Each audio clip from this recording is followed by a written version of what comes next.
nta mugande nta munyekongo wemerewe kuza muri leta y'Amerika.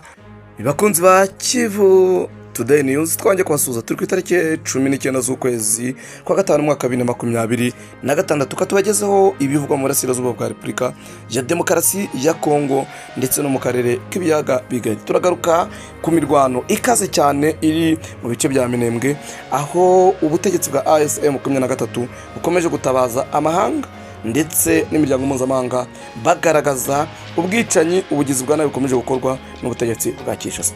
Turagaruka ku cyorezo cya Ebola uburyo kimeze Uganda, Repubulika ya Demokarasi ya Kongo ndetse no mu nkengero za kino gihugu cya Repubulika ya Demokarasi ya Kongo uko kimeze mu karere k'ibiyaga bigari, ndetse n'ibitangazwa kwindurwa ry'itegeko nshinga rya Repubulika ya Demokarasi ya Kongo n'ibyagiye bitangazwa na Leta Zunze Ubumwe za Amerika.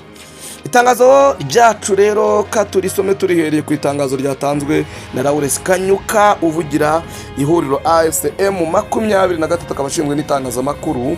Yagaragaje uburyo ibitero bikomeye bikomeje kugabwa mu Minembwe ku Banyamurenge. Aragaragaza ko ubutegetsi bwa Kinshasa bukomeje gukora nkana ubwicanyi mu bice bituwe cyane n'abaturage hakoresheje drone kamikaze ndetse na drone kit 6.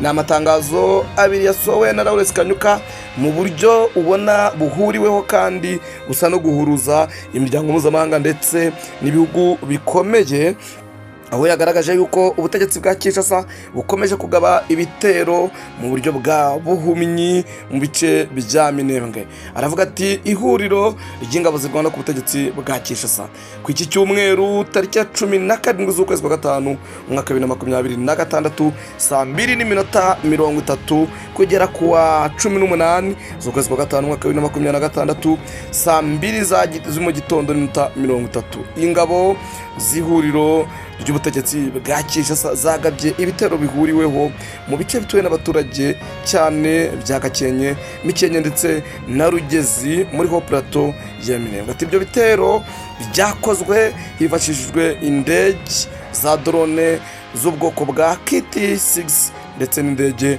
z'ubwiyahuzi zagabye ibitero mu bice bituwe n'abaturage b'inzira karengane benshi. Abaturage babere bahasiga ubuzima nk'uko yabigaragaje. Avuga yuko ibitero byakozwe ku itariki 14 z'ukwezi kwa gatanu mwaka 2026 saa 7:45 byakitanye abaturage benshi, ndetse agaragaza yuko ku itariki ya 18 z'ukwezi kwa gatanu 2026 kuyu wa mbere saa 7:45 n'ubundi bamwe mu barwanyi ba FDLR bakoze kwinjira mu buryo bw'ubucengezi muri site ya Bambo mu gice cya Kabanda, noneho bica umuturage witwa Nzirorera Sekuye w'imyaka 77. Aba bicanyi bakagaragazwa ko bashimuse n'abandi basivile babiri harimo bita Munenge Samuel, Karuhije Inosa muri quartier ya Kabuye. M23 kigaragaza yuko ubwicanyi bukomeza gukorwa n'ubutegetsi bwa Kinshasa.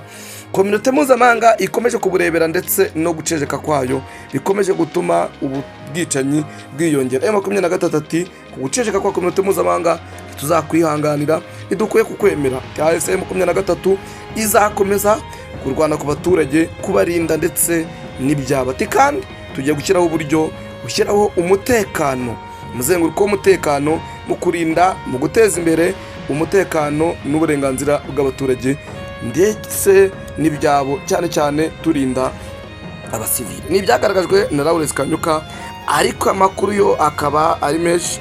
Kagaragazwa yuko mu Minembwe imirwano ikomeje kuba myinshi, twirwaneho iri ku kibatsi cy'umuriro nk'uko bigaragazwa na Lawrence Kanyuka. Mwindisiri tangazo gusa Kanyuka yasohoye kuko nyuma y'iminota mike cyane n'ubundi yahise asohora irindi tangazo rigaragaza ukuntu mu Minembwe bari ku gitutu, ku kibatsi, ku muriro mwinshi cyane uteye ubwoba, ku itanura ry'umuriro riteye ubwoba, ku mwuzure w'umuriro uteye ubwoba ku baturage batuye Minembwe nk'uko yabigaragaje. Kanyuka ati irija Minembwe su de rije dofe, ni nk'umuriro, ni nk'itanura, ni nk'umwuzure w'umuriro.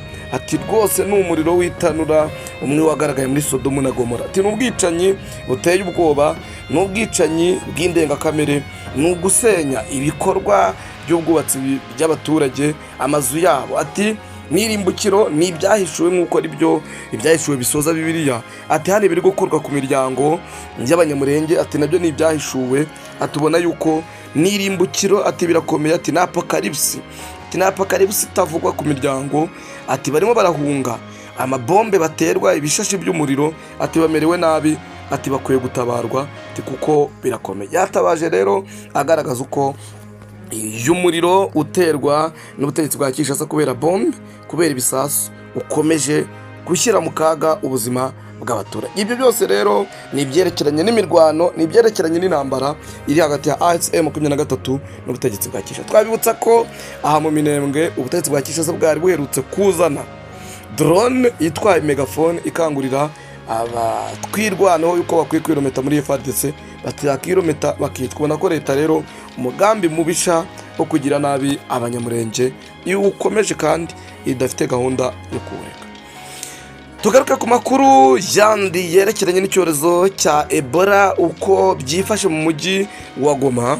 Itangazo risohowe na AFC/M23 rero rigaragaza yuko mu bice bigenzurwa n'iri huriro rya AFC/M23 n'ubundi bakomeje gukora ibikorwa byo gushakisha bamwe mu bahuye n'umwe mu barwayi ba Ebola wagaragaye mu mujyi wa Goma. Baravuga bati kugera kuri uyu munsi wo kuwa mbere hamaze gufatwa abantu 189 bahuye n'umwe mu banduye icyorezo cya Ebola. Byakozwe n'itsinda ryacu ry'abaganga riri hirya no hino mu bice tugenzura. Ati AFC/M23 imaze gufata ibimenyetso bigera mu 189, ibimenyetso 22 byamaze koherezwa muri laboratoire y'igihugu kugira ngo bisuzumwe. Ikindi ati mu bantu bamaze gufatwa ibimenyetso 5 muri bo ibizamini byagaragaje yuko batanduye icyorezo cya Ebola.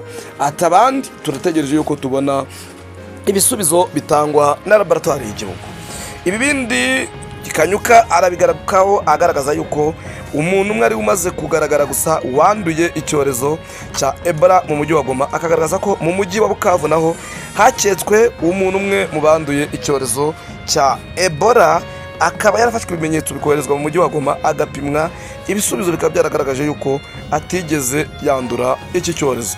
AFC rero igakomeza gukangurira abaturage ko bakwiye kuba maso ndetse no gukomeza kubaha ingamba zashyizweho kugira ngo birinde ikwirakwira ry'icyorezo cya Ebola nk'uko abigaragaza. N'ibitangazwa rero n'ihuriro AFC/M23 kwerekana uko icyorezo cya Ebola kimeze mu bice bagenzura nk'uko yabishyize mu itangazo. Ijya mu bice bigenzurwa n'ubutegetsi bwa Kinshasa muri Ituri. Muri Ituri haravugwa umuntu umwe nawe wapfuye agaragaza ibimenyetso bya Ebola ku uyu wa mbere tariki 18 z'ukwezi kwa gatanu umwaka 2026, akaba yaraguye ku bitaro bya Merit hariya mu mujyi wa Bunia nk'uko bigaragara ko ari agace ka Ituri. Bakavuga ko kugera iyi saha Ituri yabaye agace kagaragaramo Ebola ku buryo bukomeye, abantu benshi kandi bakomeje kwasiga ubuzima. Bagaruka ku makuru ya Ituri bakagaragaza ko mu gace bita Nyankunde muri lokalite iri mu majyaruguru y'Iburasirazuba bwa Repubulika ya Demokarasi ya Kongo muri teritwari ya Irumu muri province ya Ituri n'ubundi hakomeje kugaragara abandi bantu nabo banduye icyorezo cya Ebola nk'uko byagaragajwe n'ibitangazamakuru bikorera mu Burasirazuba bwa Repubulika ya Demokarasi ya Kongo. Ahandi biravugwa yuko abana 116 aribo bamaze kwitwa na kino cyorezo cya Ebola mu bice bitandukanye bya Repubulika ya Demokarasi ya Kongo. Bakagaragaza ko mu gace mu mujyi wa Butembo naho icyorezo cya Ebola cyamaze kuhagaragara nk'uko bigaragazwa. Ikindi kivugwa mwa bino bice nuko umunyamerika umupasiteri nawe w'umuganga witaga ku barwayi ba Ebola yitwa Dr. Peter Stavot n'umugore we nabo bamaze kugaragaraho ibimenyetso by'ubwandu bw'icyorezo cya Ebola. Ni ibintu bikomeye, ni ibintu ubona yuko bishobora guteza ibibazo, ingorane ndetse n'ingaruka zikomeye. Ibi byanatumye umupaka uhuza u Rwanda na Repubulika ya Demokarasi ya Kongo ku gice cya Kivu y'Amajyepfo ndetse n'akarere ka Rusizi, iyo mipaka yose ifungwa. Rusizi ya mbere yafunzwe, Rusizi ya kabiri yafunzwe kugeraho ku mugoroba. Igice cya Kamanyura nacyo aho hari umupaka hagati ya Repubulika ya Demokarasi ya Kongo n'u Rwanda ku gice cya Bugarama, ubu nawo amaze gufungwa kubera ingorane zo gukeka ko icyorezo cya Ebola cyakwirakwira muri Kongo noneho kikaba cyakomoka mu Rwanda ariko kugera isaha nta tangazo rirajya hanze rigaragaza yenda uwaba wanduye iki cyorezo. Itangazo riheruka rya Minisiteri y'ubuzima nuko ryavugaga yuko nta muntu n'umwe wanduye iki cyorezo. Tugaruke ku ihindurwa ry'itegeko nshinga rya Repubulika ya Demokarasi ya Kongo. Uwitwa Risanga Bongaga aravuga yuko mu 1964 Repubulika ya Demokarasi ya Kongo yakoze referendum Kivu y'Amajyaruguru na Kivu y'Amajyepfo ubundi bifitwe n'inyeshyamba. Ati n'ubundi nta kizabuza ko referendum ikorwa kugira ngo itegeko nshinga rya Repubulika ya Demokarasi ya Kongo rihindurwe none Tshisekedi yiyamamaza. Ati referendum ni ugutora w'icyangwa no, nta bakandida benshi bakenewe, abakandida ni wi na no, ugatora noneho ibintu bikajya mu buryo. Abatabishyigikiye bakavuga bati nk'uwo bita Jano Lombembe ati ntabwo twifuza yuko Tshisekedi ahindura itegeko nshinga kirabone manda ya gatatu kuko nta yamariye abaturage, ibyabasezeranyije kubaka ibibuga by'indege ntacyo yakoze. Uwitwa Saiba ati ibi byose birimo biraba mu gihe leta ya Kongo ifite ibibazo by'umutekano. Ati rero birakwiye yuko habanza kwitwa ku icyo ngicyo mbere yuko bahindura itegeko nshinga. Ni ibibazo bigenda bigaragazwa n'abantu batandukanye bagaragaza ko batishimiye ihinduka ry'itegeko nshinga rya Repubulika ya Demokarasi ya Kongo kugira Tshisekedi abone manda ya gatatu. Abatamushyigikiye niko bavuga, abamushyigikiye bati tuzarihindura. Uganda, Repubulika ya Demokarasi ya Kongo, Union Africaine, Komisiyo ya Union Africaine iyobowe na Mahamudu Ali Yusufu arashimira Perezida wa Repubulika ya Uganda ndetse n'iya Kongo na Repubulika ya Demokarasi ya Kongo ko bakomeje gufasha abaturage mu kurwanya ikwirakwira ry'icyorezo cya Ebola. Aravuga ati Uganda, Sudani y'Amajyepfo ndetse na Repubulika ya Demokarasi ya Kongo twifatanyije namwe gukomeza kubafasha kurwanya iki cyorezo. Ibihe bibi murimo turabibona kandi natwe tuzakora uko dushoboye kugira ngo umusada wacu tuwubahe. Ni ibitangazwa rero na Komisiyo y'Union Africaine mu guhumuriza abanyekongo, abaganda n'abanyasudani y'Epfo bakomeje guhura n'ibyago by'icyorezo cya Ebola kiri koreka imbaga mu bice by'uburasirazuba bwa Repubulika ya Demokarasi ya Kongo ndetse na Ituri. Ni mu gihe Leta Zunze Ubumwe za Amerika zivuga ziti nta Mugande, nta Munyekongo, nta Munyasudani y'Amajyepfo wemerewe kuza muri Leta y'Amerika, wemerewe kuza muri Leta Zunze Ubumwe za Amerika igihe cyose tukibona icyorezo cya Ebola kimeze nabi. Ticyakoze uturuka muri ibyo bice ufite pasiporo y'Inyamerika ashobora kuza, twamwemerera, ariko nawe tukabanza tukamupima tukamenya niba koko iki cyorezo atagifite. Ni bigaragara yuko rero iki cyorezo gishobora gufata intera, ibihugu bimwe na bimwe bikaba byafata ingamba zikomeye zo gutuma abaturuka muri bino bice batagenda mu bihugu byabo nk'uko bigenda bigaragazwa n'abantu batandukanye.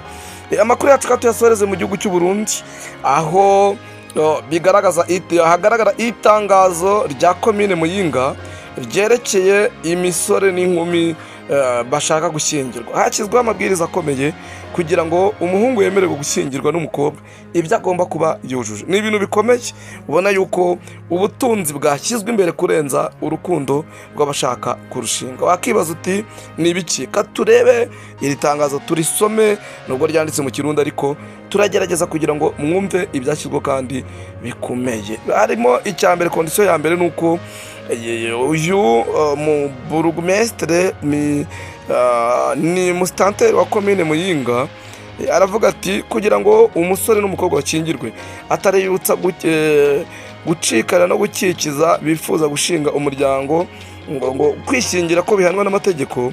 Umusore wese wifuza gushinga urwiwe agomba kuba afite inzu yubatse neza uko ingana kose kandi isakaje amabati cyangwa amatebura niko babyandika, akaba afite ndetse na matera yo kuryamaho. Aragera aravuga ati ategerezwa ku musore ategerezwa kuba afite nibura ibiti 100 by'ikawa cyangwa n'amavoka 10 cyangwa ibirenga kugira ngo azabashe gutunga urugo nk'uko bigaragara. Agomba kuba afite umwuga, yaba ari uw'uburimyi cyangwa n'undi akaba afite amatungo n'ibindi bizamufasha kubaho mu rugo rwe rushyashya.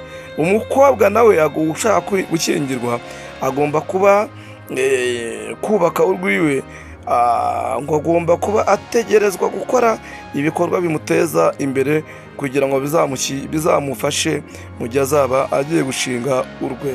Na kare urugo ni urwa babiri. Ababyeyi basabwa gufasha abana babo kwitegura kubaka izabo, gukora kuva mu buto bwabo kugera